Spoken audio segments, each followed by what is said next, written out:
আসসালামু আলাইকুম। এখন শুনবেন সংবাদ শিরোনাম। ডাঙ্গায় হেফাজতে নির্যাতনে বিএনপি নেতার মৃত্যুর অভিযোগ, স্বজন কর্মী সমর্থকদের বিক্ষোভ, সংশ্লিষ্ট সদস্যদের প্রত্যাহার ও তদন্ত কমিটি গঠন সেনাবাহিনী। আধিপত্যের বিস্তার নিয়ে ফরিদপুরের ভাঙ্গায় দুপক্ষের তুমুল সংঘর্ষ, আহত অন্তত ৩০। হবিগঞ্জে পূর্ব বিরোধের জেরে মারামারি। ক্রিকেট নিয়ে টানাপোড়েনে লাভবান হবে না বাংলাদেশ, ভারতের কেউ, ধারণা বিশ্লেষকের। কূটনীতির চেয়ে রাজনৈতিক উদ্যোগে মাদারীপুরে গাড়ি চাপায় ৩ জন নিহত, মহাসড়ক অবরোধ করে স্থানীয়দের বিক্ষোভ, ব্যাপক ভোগান্তি। এতক্ষণ দেখছিলেন সংবাদ শিরোনাম, এখন দেখবেন বিস্তারিত। যৌথ বাহিনীর অভিযানে বিএনপি নেতা শামসুজ্জামান ডাবলুর মৃত্যুর ঘটনায় উত্তাল চুয়াডাঙ্গার জীবননগর এলাকা। মৃত্যুর খবর ছড়িয়ে পড়লে রাত থেকে ক্ষোভ ছড়ায় নেতাকর্মী ও স্বজনদের মাঝে। দুপুর পর্যন্ত চুয়াডাঙ্গা কালীগঞ্জ মহাসড়কে বিক্ষোভ করেন তারা। ময়নাতদন্তের জন্য মরদেহ স্থানান্তরের সময় বাধার মুখেও পড়তে হয় আইন শৃঙ্খলা বাহিনীকে।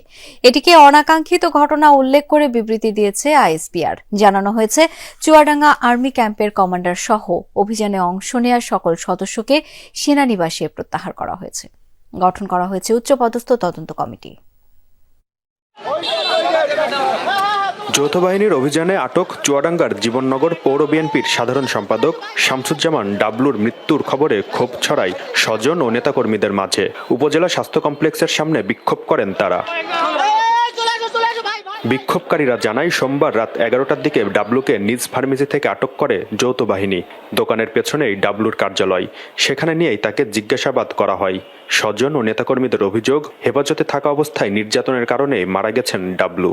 মুখি পেন দিয়ে কিনে চর থাপা প্রথমে মারে, তারপরে সবার কাছ থেকে আমাদের কাছ থেকে ফোন টোন কেটে নেয়। এই জায়গার থেকে কেটে নেওয়ার পরে ওই ঘরে মই ঢুইকে মই আরাম করে হাত বাইন্দে মুখ বাইন্দে বেতাল 1.5 ঘন্টা ধরে মারার পরে মরে গেছে। গুংরানোর আসতে সারা মারার মেরেন না, আমি মারা যাব এমন শব্দ আমি এখানে যারা ছিল দোকানদার তারা সবাই পাইছে, যেটা সত্য কথা। কোন লোক ওখানে যে নিরাপত্তা পায়নি যে একটা ভালোভাবে কথা বলবে, বাবা কি হয়েছে কি ঘটনা, এই ধরনের ঘটনা জানতে চালেও তাকে পিটিয়ে ওখান থেকে তাড়ানো হয়েছে। এই ঘটনার প্রতিবাদে গভীর রাত থেকে মঙ্গলবার দুপুর পর্যন্ত চলে বিক্ষোভ। পরিস্থিতি সামাল দিতে গিয়ে তোপের মুখে কর্মকর্তারা। এক পর্যায়ে জেলা প্রশাসক, পুলিশ সুপার, সেনা কর্মকর্তা ও বিএনপির সিনিয়র নেতাদের আশ্বাসে সড়ক থেকে সরে যান বিক্ষোভকারীরা। পরে মরদেহ নেওয়া হয় সদর হাসপাতালের মর্গে। আমরা কেউ আইন হাতে তুলে নেব না, আইনকে সম্মান করব। বিচার আমরা চাই, সেই বিচারের প্রতিশ্রুতি সরকার দেবে। সরকার পরিচালনার দায়িত্ব এই জেলায় প্রধান ডিসি সাহেব, এসপি সাহেব, ওনারা কথা বলবেন। তো রাত থেকে শুরু করে সকাল পর্যন্ত সরকারের সর্বোচ্চ মহলের কাছে জানানো হয়েছে এবং তারা বলেছে তদন্ত করে যদি জানা যায় যে এটা হত্যাকাণ্ড, আইনগত সর্বোচ্চ ব্যবস্থা নেওয়া হবে। এদিকে আইএসপিআর জানিয়েছে, একটি ফার্মেসি থেকে শামসুজ্জামান ওরফে ডাবলুকে আটক করা হয়। পরে তার দেয়া তথ্যে একটি পিস্তল ও গুলি উদ্ধার করে যৌথ বাহিনী। অভিযান শেষে হঠাৎ অসুস্থ হয়ে পড়লে আটককৃত ব্যক্তিকে দ্রুত উপজেলা স্বাস্থ্য কমপ্লেক্সে নেওয়া হয়। পরে চিকিৎসক তাকে মৃত ঘোষণা করেন।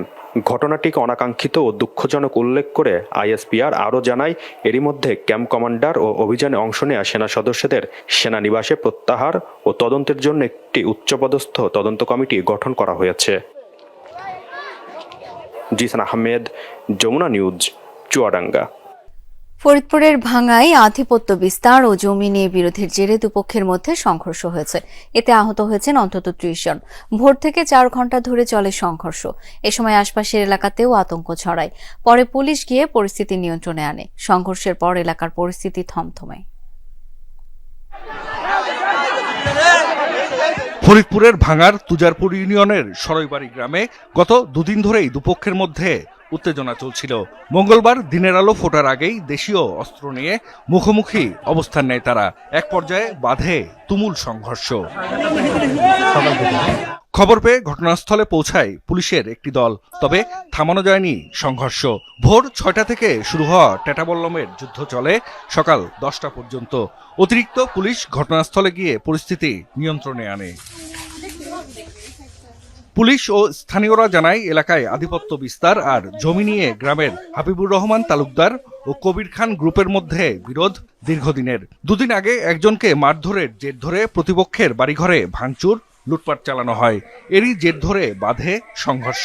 আলমারি শোকেস ওয়ার্ড্রোব তো দেখছিনি আপনারা ভাঙচুর করছে, এখন আমরা কি করে বাঁচবো? আমার এই দুইটা বাচ্চা নিয়ে আমি বিরতি পর্যন্ত ৩৬ জনের শুনানি সম্পন্ন হয়েছে, যার মধ্যে ২৩ জন তাদের আপিল মঞ্জুর হয়েছে, অর্থাৎ তারা প্রার্থিতা ফিরে পেয়েছেন এবং নির্বাচনের মাঠে সক্রিয় হতে পারেন। ১২ জনের আপিল না মঞ্জুর হয়েছে, অর্থাৎ প্রার্থিতা বাতিল হয়েছে। একজন আজকে অনুপস্থিত ছিলেন এখনো পর্যন্ত। তো দিনের প্রথম ভাগের যে আপিল শুনানি সেটি সম্পন্ন হয়েছে। মধ্যাহ্ন বিরতির পরে আরো ৩৫ জনের আপিল শুনানি হওয়ার কথা রয়েছে। তো এখনো পর্যন্ত গতকাল পর্যন্ত ২১০ জন এবং আজকে এই যে ৩৬ জন হলো, এই মিলিয়ে ২৪৬ জনের মোট আমরা দেখলাম যে আপিল শুনানি হলো। যাদের রিটার্নিং কর্মকর্তা প্রার্থিতা বাতিল করেছিলেন সেখান থেকে তারা নির্বাচন কমিশনে আপিল করেন এবং তাদের আপিল শুনানি হলো। এই ২৪৬ জনের মধ্যে আমরা বলতে পারি যে গতকাল ১৫০ এবং আজকে যেহেতু ২৩ জনের হলো, ১৭৩ জন এখনো পর্যন্ত তাদের আপিল মঞ্জুর হয়েছে এবং তারা নির্বাচনের মাঠে আবারও সক্রিয় হতে পারছেন। তো ১৮ জানুয়ারি পর্যন্ত মোট ৬৪৫ জনের আপিল শুনানি হবে। তাদের যে সংক্রান্ত ত্রুটিগুলো রিটার্নিং কর্মকর্তা ধরেছিলেন, অনেক ক্ষেত্রে আমরা দেখেছি যে প্রার্থীরা অভিযোগ করছেন যে সামান্য কিছু ভুল ত্রুটির কারণে যেগুলো খুব দ্রুত সময়ের মধ্যে সংশোধনযোগ্য ছিল, সেখানেও রিটার্নিং কর্মকর্তারা তাদের প্রার্থিতা বাতিল করে দেন। তো তারা পুনরায় আপিল করেছেন এবং তারা বেশিরভাগই আসলে তাদের প্রার্থিতা ফিরে পেয়েছেন। এবং বেশ কিছু ক্ষেত্রে আমরা দেখেছি যে বিরোধী প্রার্থীরাও পরস্পরের বিরুদ্ধে নির্বাচন কমিশনে আপিল করেছেন, দ্বৈত নাগরিকত্ব সহ ঋণ খেলাপি আরও নানা অভিযোগ এনে সেগুলো আসলে পর্যায়ক্রমে নির্বাচন কমিশনের শুনানি হচ্ছে। এছাড়া জানিয়ে রাখি যে প্রার্থীরা কেউ কেউ কথা বলছিলেন আইন শৃঙ্খলার বিষয়ে। তারা বলছিলেন যে আইন শৃঙ্খলা পরিস্থিতির বর্তমান অবস্থা একেবারেই নির্বাচনকে সামনে রেখে যতটা শক্ত অবস্থান দরকার সেই অবস্থায় নেই। বিশেষ করে কিছুক্ষণ আগে জাতীয় পার্টির মহাসচিব শামীম হায়দার পাটোয়ারি তিনি বলছিলেন যে নির্বাচনের সামনে গুপ্ত হামলার শঙ্কা রয়েছে এবং পাশাপাশি জানেন যে যারা গানম্যানের জন্য বিভিন্ন প্রার্থীরা এবং বিভিন্ন দলের শীর্ষ নেতারা আবেদন করেছিলেন তাদেরকে দেওয়া হয়েছে। তো শামীম হায়দার পাটোয়ারি সেটিও বলছেন যে গানম্যান নিয়েও এক ধরনের বৈষম্য করা হয়েছে। সার্বিকভাবে আসলে প্রার্থীরা যেটি দাবি করছেন যে আইন শৃঙ্খলা পরিস্থিতি আরো জোরদার করতে হবে এবং এরই মধ্যে 18 তারিখ পর্যন্ত আসলে প্রার্থীদের এই বৈধতা যাচাই চলবে, প্রার্থিতা বৈধতা যাচাই চলবে, যার পরবর্তীতে আসলে যারা সেখান থেকে মঞ্জুর হয়ে ফিরবেন তারাই নির্বাচনের মাঠে আবারও সক্রিয় হয়ে উঠবেন। তো এখন পর্যন্ত এই ছিল আমার কাছে লোপা। শাফিন, আপনাকে ধন্যবাদ আমাদের সাথে যোগ দেওয়ার জন্য। দলীয় প্রার্থীদের বিরুদ্ধে নির্বাচনের মাঠে থাকা বিদ্রোহীদের বহিষ্কারেও থামাতে পারছে না বিএনপি। আলোচনা ডেকেও মনোনয়নপত্র প্রত্যাহারে তাদের কাঙ্ক্ষিত সহযোগিতা পাচ্ছে না দলটি। প্রায় অর্ধশতাধিক আসনে বিএনপির গুরুত্বপূর্ণ নেতাদের বিদ্রোহী অবস্থানে চ্যালেঞ্জের মুখে পড়েছে দল মনোনীত ও সমর্থিত প্রার্থীরা। যদিও বিএনপি নেতারা এখনও সংকট সমাধানে আশাবাদী। স্থায়ী কমিটির সদস্য আমির খসরু মাহমুদ চৌধুরীর বিশ্বাস, আলোচনা চলমান থাকায় ২০ জানুয়ারির আগেই বিদ্রোহী